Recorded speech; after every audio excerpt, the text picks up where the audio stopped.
Indulge me, won't you?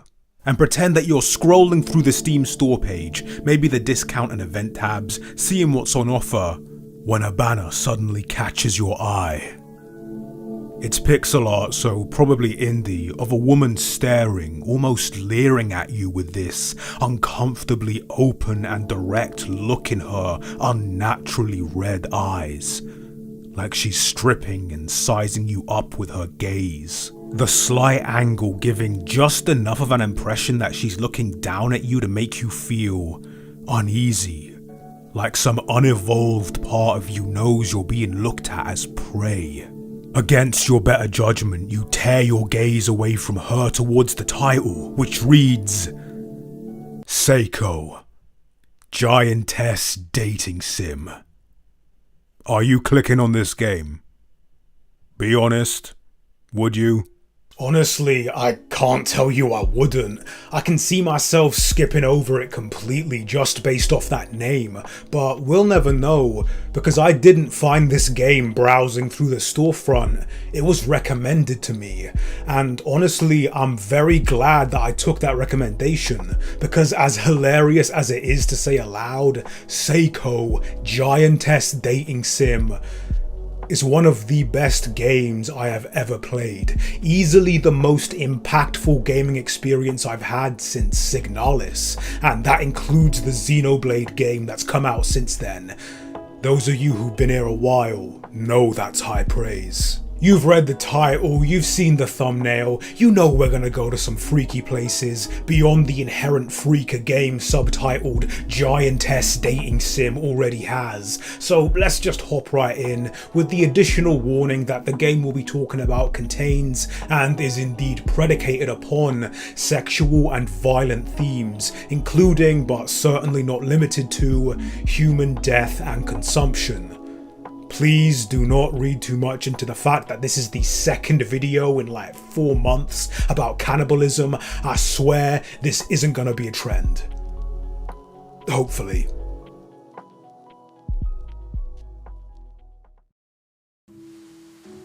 The rain was cold that night. I didn't see anyone on the street. The moon was bright that night. The street lamp shadows flickered in the puddles.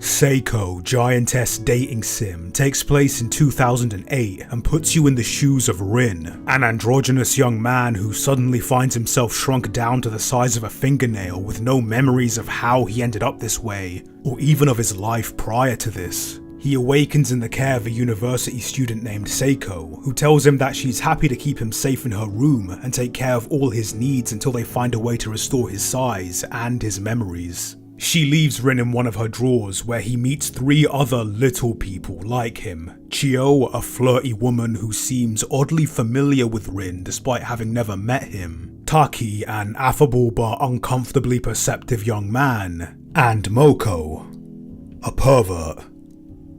That's what she is.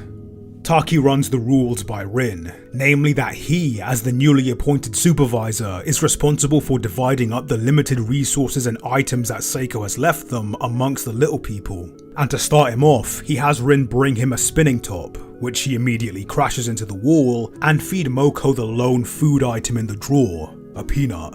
In fact, he's very insistent that she eat it. But this peanut is really huge. Why don't we split it and eat it together? No, it's fine. You can eat it by yourself. Where did you come from? You said you were hungry. Make sure to eat all of it by yourself, understood? Okay. Rin and Moko talk a little bit about Saeko, her doujin work, she tries to molest him, all casual stuff, before they're suddenly interrupted.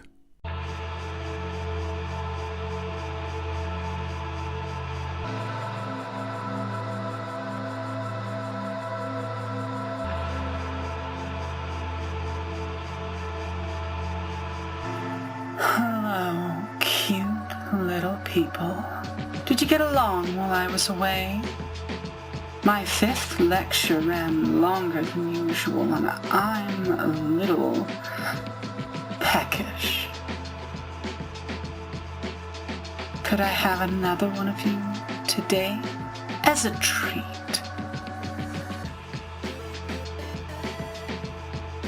What? No way. Why? Hey! Let go of me! Please!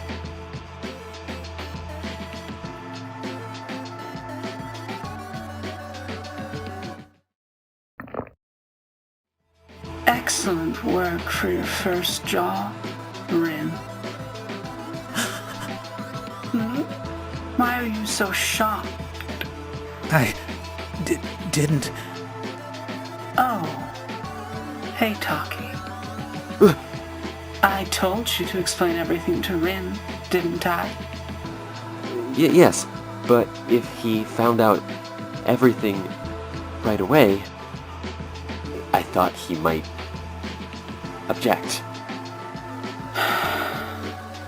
I don't need 2 supervisors. What?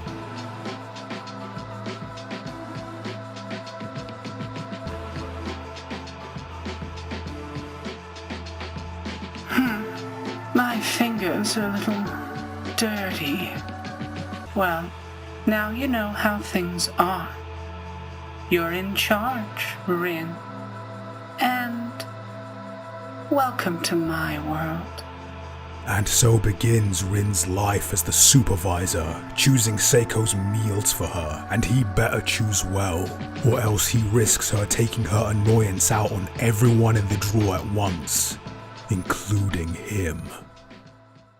If I had to pick one word to describe the general atmosphere or feeling of playing this game, I'd probably go with dread. Even when Saeko isn't on screen, her presence is felt constantly. With every decision, you're constantly factoring in, how will this affect my relationship with Saeko? How will my relationships with the other little people affect Saeko? Will it annoy her? I have to pick someone to feed to her or she'll kill us all, but who do I pick? And all of that is before you actually have to talk to her. Navigating those nightly conversations is like trying to cross a minefield with a metal detector that's half broken. I literally died twice in a row on the first night, once from not talking enough, and then immediately afterwards by talking too much. All this stress and fear basically prevented me from doing any kind of long-term thinking. My entire focus was just on surviving this single moment to get to the next. As long as I made it to the next day with Rin and most of the other little people intact, that was a victory. As I continued to play, a thought began to make itself known, subtly at first, but eventually becoming so loud that it became impossible to ignore. More specifically, it was a question. Is this what it's like to be a collaborator in an authoritarian regime? Kai, what the fuck are you talking about? This is a fetish game! No shit, that's what it is. You think I somehow missed that? Yeah, this is a game made because people thought that being tortured by a giant woman is hot. It is also, incidentally, a phenomenal exploration of the nuances of responsibility, self-preservation, personhood, and collaboration under authoritarianism. Let's go over exactly what it is you do in Saeko Giantess Dating Sim, this time without any of the context of the game setting.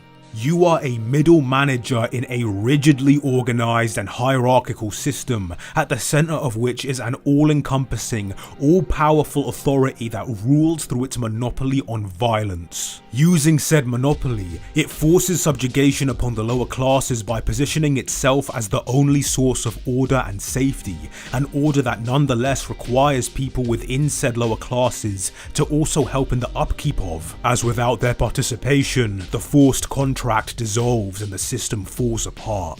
As the middle manager of this system, it is up to you to ensure the continued submission of the class beneath you to the ultimate authority through manipulation and ritualistic sacrifice. In exchange, you get a unique kind of access to said authority, which also sweetens the deal by letting you keep your life. What was I supposed to think? Specifically, an element that interests me in relation to this game is class collaboration, which can be seen as the inversion of the class struggle of Marxist thought. It's the idea that a rigid structure based on social class is ultimately a good thing, and it is in the benefit of all classes, upper and lower, to maintain this structure. To quote the founder of fascism himself, it asserts the irremediable and fertile and benefit equality of men. Quick aside, though there is obvious overlap between fascism and authoritarianism/totalitarianism, they are different things that come with different baggage, and while all fascists are authoritarian kinda by default, not all authoritarian countries are necessarily fascist countries. Saudi Arabia, for instance. All men are humans, not all humans are men type shit. Anyway, collaboration is a very important part of systems like these, which are dependent not just on the overwhelming power of the central authority, but on everyone else beneath them knowing their place and doing their job. There was only one Gestapo officer for every 10,000 German citizens. Rin's job as supervisor of the draw is essentially to make sure that everyone else is playing their role and to get rid of those who won't, thus ensuring the long-term stability of the fucked up little ecosystem Saeko's created. Because of this high turnover, there are a lot of characters who can show up only for 1 or 2 nights, only to get immediately given to Saeko, with you never getting the chance to truly know them. Made even more difficult is that there are actually some character details you won't get to understand unless you do choose to sacrifice them, which is a nice way for the game to encourage replayability, but does at times feel like twisting the knife a little. Who you do choose to keep alive then thus becomes almost an interesting bit of player expression, and throughout my first playthrough there were 3 other little people that, for one reason or another, ended up becoming part of the draw's permanent population. Chio is, seemingly at least, the little person who's been around here the longest. She knows all the rules of the draw, knows how Saeko operates, what needs to be done in order to stay in her good graces, and is very happy and content to do all those things. Not necessarily out of any malice, but simply because she doesn't see any other options. The idea of defying Saeko is as alien and outlandish as can be, so she simply doesn't, and advises Rin to do the same, often acting as a guiding hand as he adjusts to the role of supervisor. There's also Akari, who appears on day 4, but all evidence points to her also having been there the entire time, just completely invisible to Rin until Shimon, one of the poor bastards I fed, pointed her out to him. The probable reason why is also likely the same reason why she survived this long. She looks like shit. Or to put it in the game's terms, her appeal is so low that even if fed, she simply won't hit the baseline required for Saeko to want to eat her. And since you can only feed one person per night, this effectively makes her a suicide button, which is an idea we will be returning to later, along with the rest of her character. For now, all she does is hang in the background looking pissy, so let's leave her be. And finally, we have Kina, who shows up on day 2, but I decided to keep around as long as I could because, just look at her. Kina's a loud, open, and slightly abrasive at first woman, but also extremely proactive, and shows herself to be very friendly and funny once she's gotten to know someone. She initially tries to break out the draw when she arrives, but upon realizing the gravity of the situation, she settles into her own place in the ecosystem. However, by day 5, she starts acting off. Rin finds her staring off into space, muttering to herself.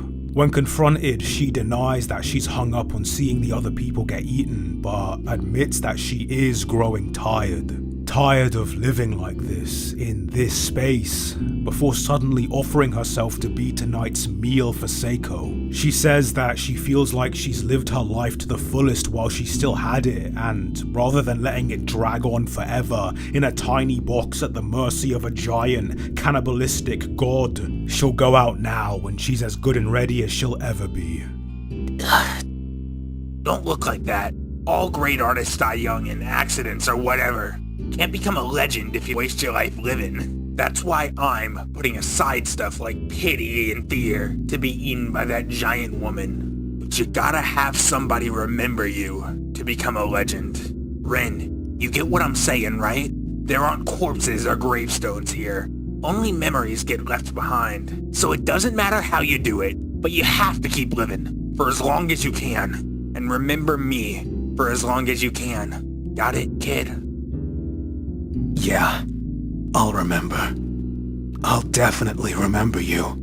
By this point, I'd settled into a routine where any new people were sacrificed in order to preserve the 3 characters that I'd found myself growing attached to, and by splitting them up into 2 groups or social classes, I was able to more easily disassociate from my actions. I think by compartmentalizing the game in this specific way, I was able to do what Chio recommended, and set my actions not as my actions, but simply a natural process of the world. Saeko would eat someone. I had to pick someone for her to eat or she'd kill us all. It wasn't good. It wasn't bad. It simply was. But by having one of those characters I'd given everything to protect suddenly offer themselves up to die, it slammed those 2 separate parts of the game back together, forcing me to recognize my own agency in this system, as I chose to grant Kina her wish. See ya, you giant creep. And, Ren, neither of you's gonna see the pearly gates. Though, neither am I. Anyway, it's bye-bye time. See ya in hell. It was this incident that really began to change how I engaged with this game, but the true catalyst for change was Clara.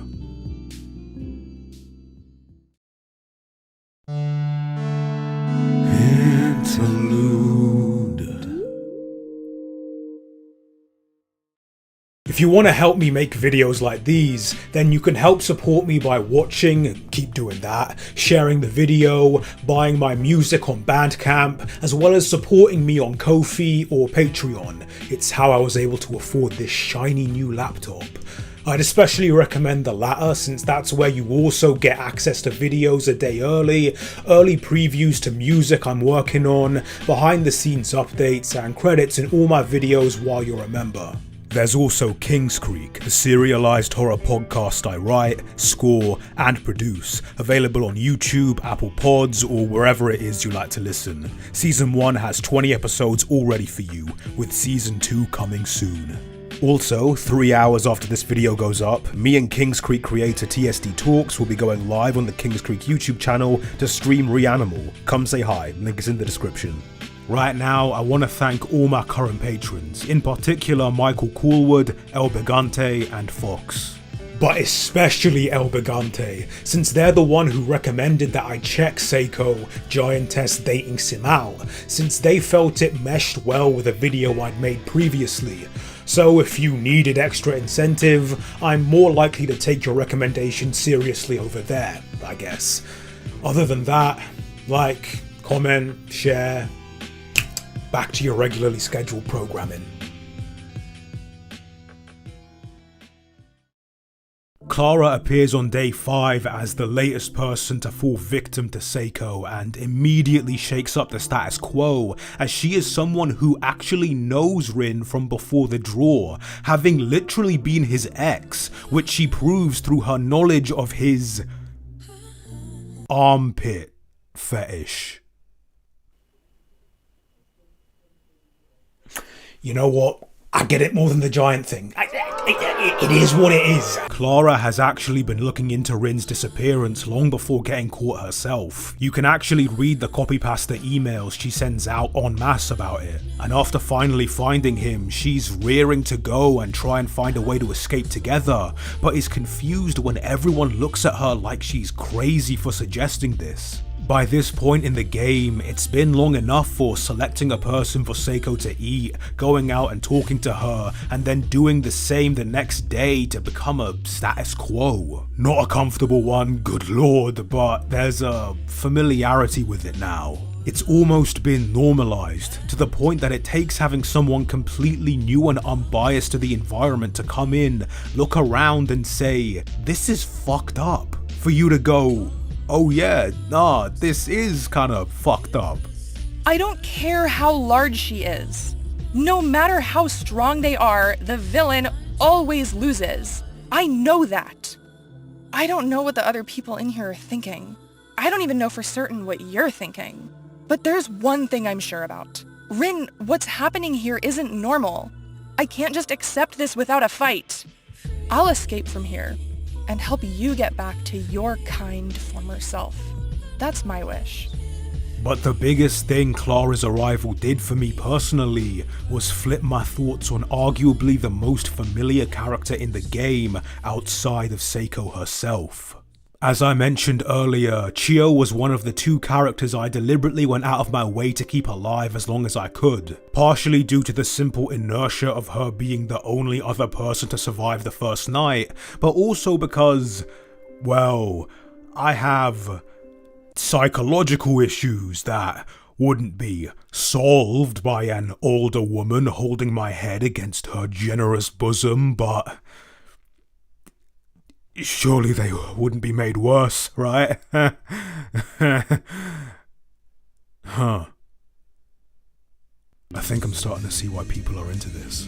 But as the person who'd seemingly been here the longest, I thought she would make a good model to emulate when it came to how to survive under Saeko's rule, which I suppose she was, but inevitably you start asking the question, is it even worth surviving under Saeko's rule? Is survival really worth it when living means spending every waking moment kissing the feet of an all-powerful, vindictive and sadistic ruler who's convinced themselves they're God? Is survival really worth it when it means having to not just watch people die, but actively play a role in killing them yourself? Chio would rather you not think about any of that at all, exonerating Rin of any and all responsibility for the deaths of the little people because of the situation Saeko's forced them in. It isn't his fault or theirs or anyone's. It simply is. Nothing else really matters. I might have been here for too long. I feel like I'm used to it all by now. People come and go. I don't think much of it now, but I must have cared more in the beginning. But you shouldn't stress out so much. Just enjoy making the choice. How could I enjoy? Of course, you shouldn't do anything that makes Saeko too angry, but besides that, nothing's off limits.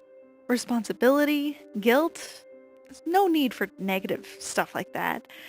Saeko's the one who told you to do this, and you're just following her orders, okay? I think the brain is very good at rationalizing doing awful things in order to justify your immediate survival.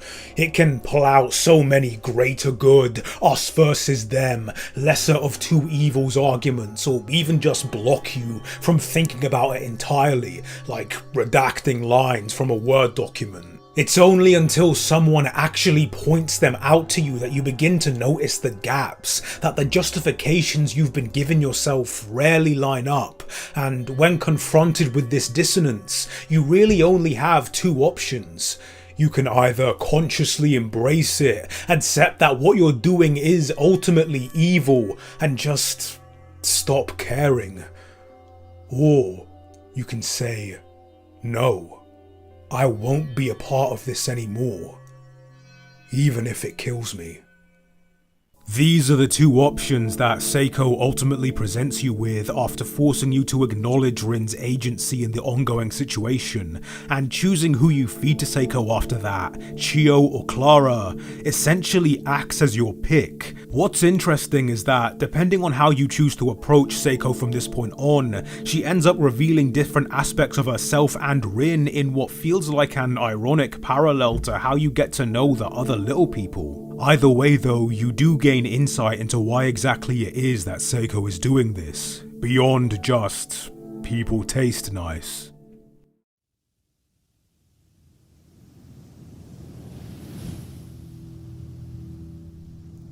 Under the open sky, watching the waves rise and fall along the beach, Saeko tells you how different she was compared to other people, the complete disconnect she feels from them.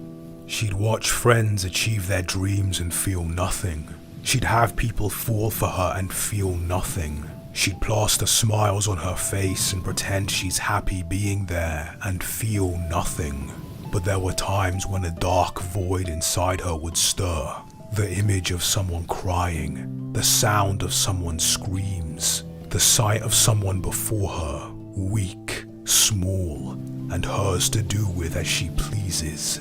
The reason she shrank people, the reason she made them suffer, was because she needed them to suffer.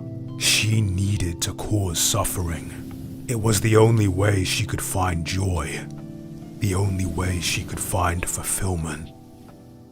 I've been given reason to think about authoritarianism the last half-decade or so, especially the kind of person who willingly wants to create and position themselves at the top of said system.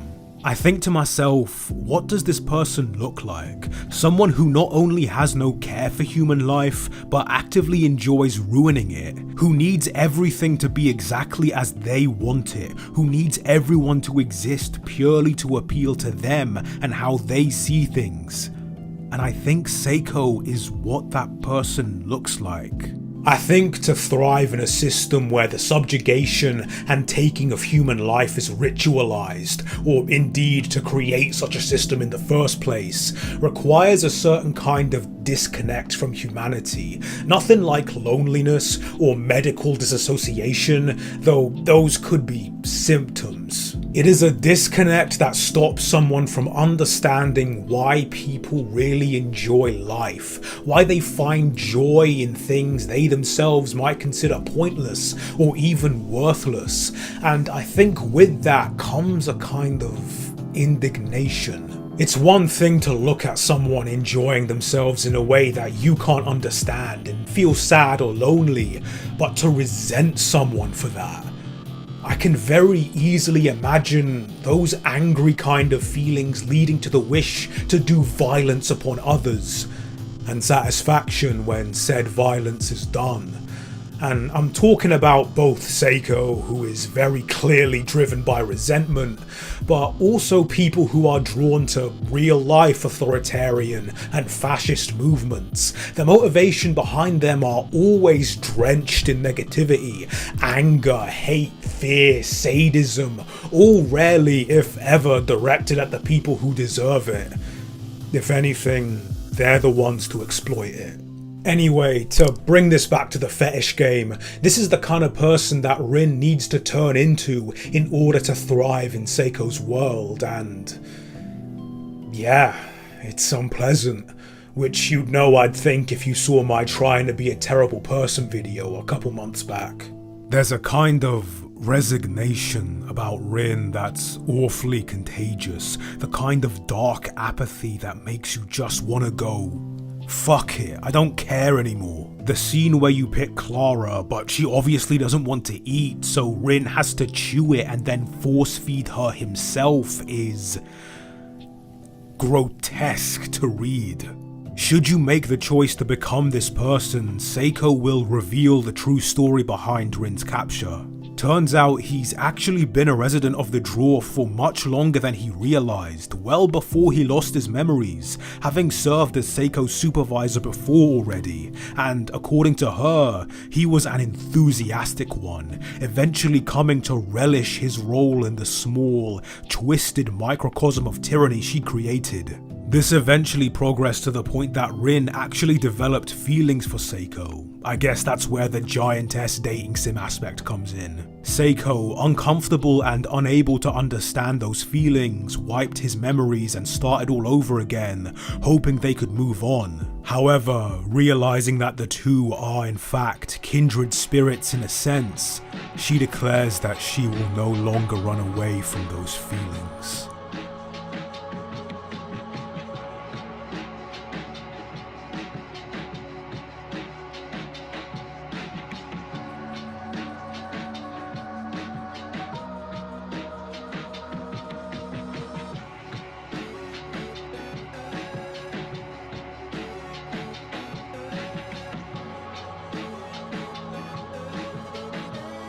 Rin, now we can talk on the same level. As long as I have you, I don't care what happens to this world. If you feel the same way, destroy everything with me.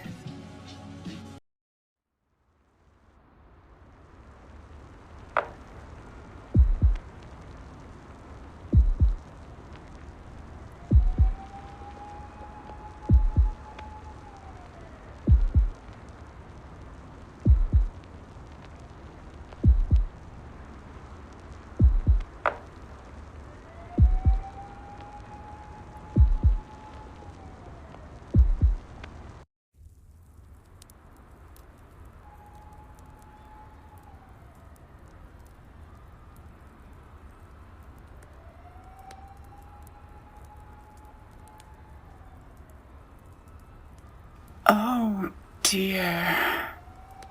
It's fine. We have all the time in the world. Even if this toy disappears, there are many more fun toys waiting for us out there. Come on, Rin. I'm sure you've caught your breath by now. Let's enjoy ourselves to the fullest until the world meets its end.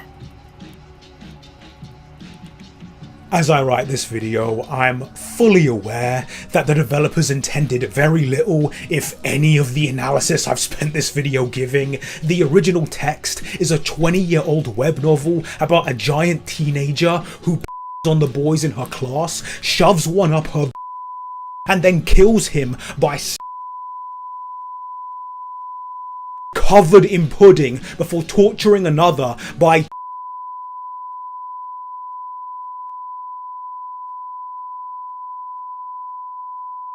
Mariah Carey's cover of I'll Be There by the Jackson 5.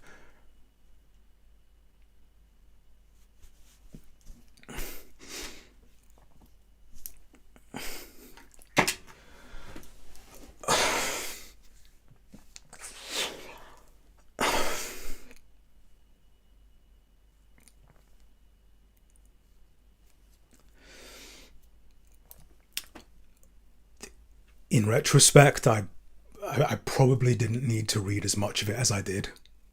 Just because the developers might not have foreseen my particular analysis of their work doesn't make said analysis any less valid. Art is as much what we take from it as much as what is put into it, death of the author and all that. But the achievement you unlock for completing this ending is called genocide, and when taken with everything I've talked about so far, I wonder. I don't know. But I wonder. That is, of course, one option. The option you choose if self-preservation is your priority at the expense of everything else, or if you're telling Saeko the truth when you say that you like murder. I'm sure there's a few of you out there. But having been, I guess, jolted back to reality by Clara, I chose to turn my back on the path of least resistance and finally place what was right over my own life. When you get as old as me, you can just tell what's risky, even from the outside. Nothing good comes out of living longer. I mean it. I never even had the choice to fight against Saeko. I've seen too much. People disappearing doesn't have much of an impact on me anymore. The need to obey Saeko's been engraved into my brain. Even now, though I want to support you, all I can think of is how it'll get us all killed. That's why it's the right decision to take me out here. You really are the best supervisor, Rin. Sorry. And thank you so much for helping me every day. I'm really grateful. I like to believe that I would make this same choice in real life. Hopefully I'll never need to know, though I ain't holding out much hope for that. After Chio gets eaten, Clara launches her rebellion. She immediately gets killed. I knew that. She probably knew that as well. And seeing her go out like that almost flicked a switch in me, and something cold began to build up inside. Not quite apathy, but something more akin to stoicism, as I suddenly realized I was no longer afraid of Saeko.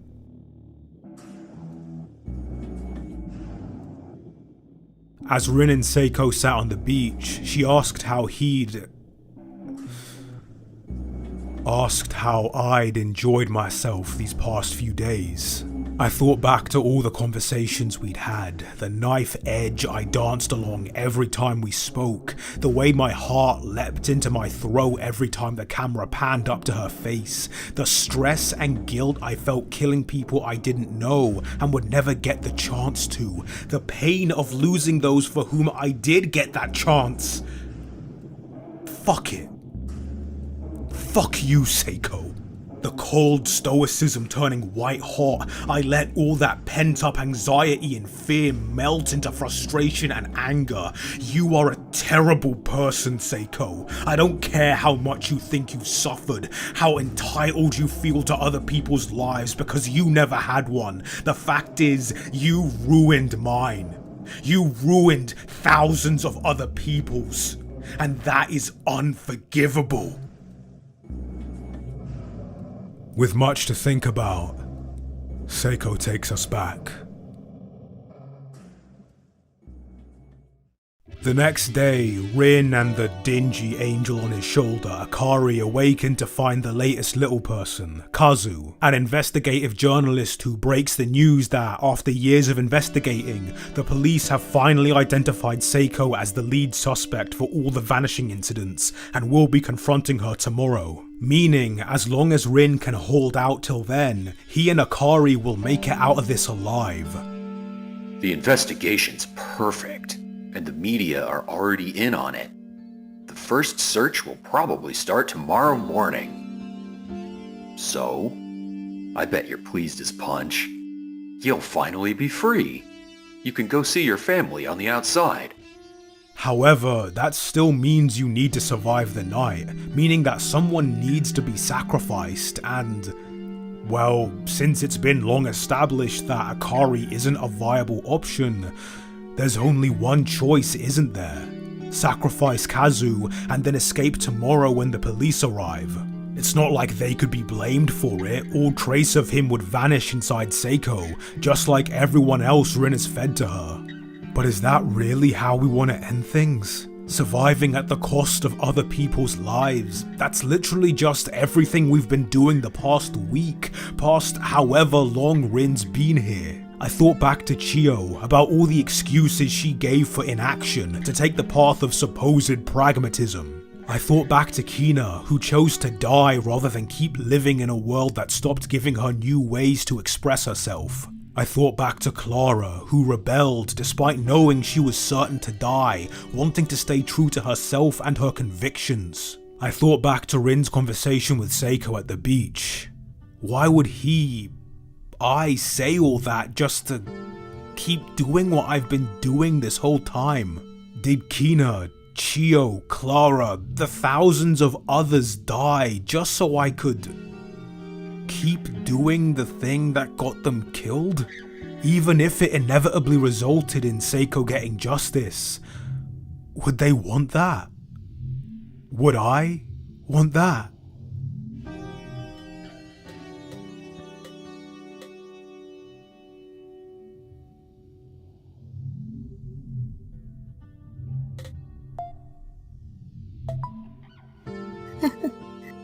You thought this through, Rin. I think this is the right choice too. You decided not to give anybody to Saeko today, didn't you? That's what I thought you should do too. Well, it might just get us killed. But I have no regrets. At least we can acknowledge our own sins this way. Yeah, I'm sure of it. By acknowledging my sin of killing the other little people, I can finally move forward.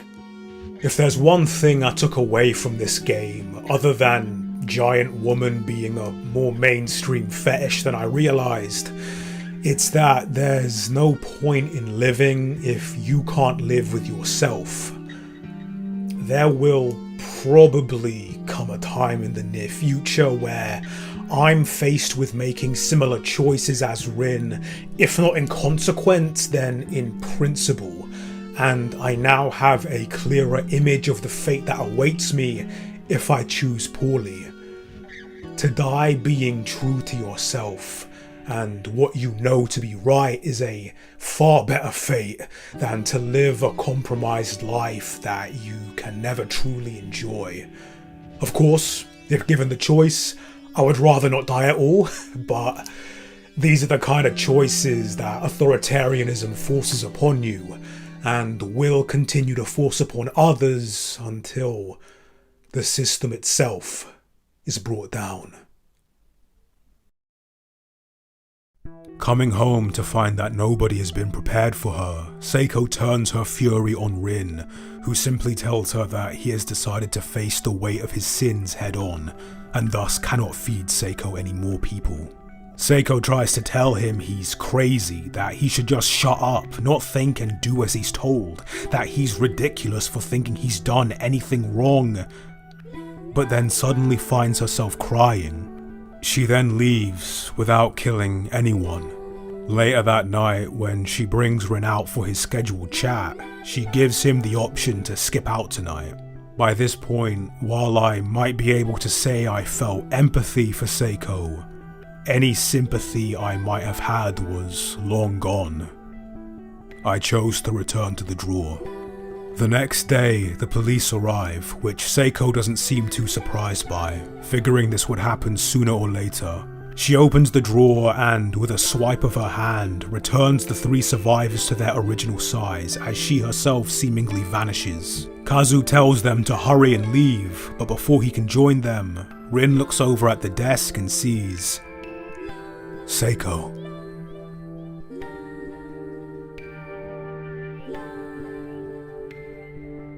Rin, sorry. I have one last request. Kill me. You know I have a fate worse than death waiting for me if I go to the outside world. So I just want you to put an end to all this by your hand.